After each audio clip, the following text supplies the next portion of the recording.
This video demonstrates the buffing process. It is the fifth and the last stage of drum coating after chip repair, scratch repair, fog remover, and the super amber formulas. The buffing process follows all the previous actions.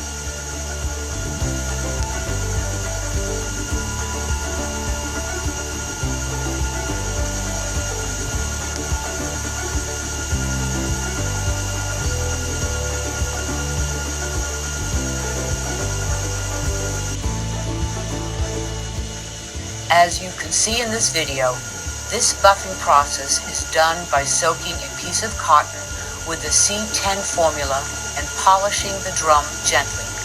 This must be done to every coated drum, laser or copier drums.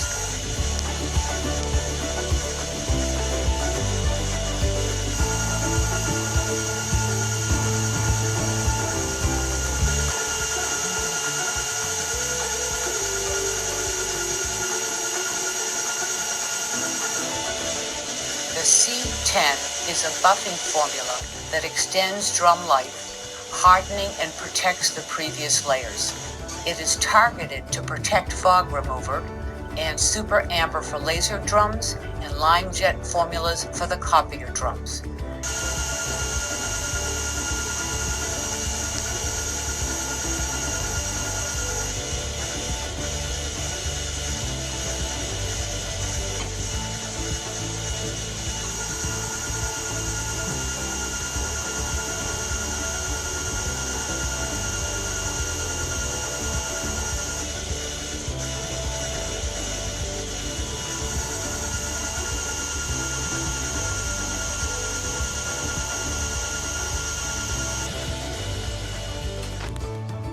Should you have any additional questions, please contact Rotby by email to sales@rotby.com, text via WhatsApp 781-519-2229, or by Skype mgez.rotby.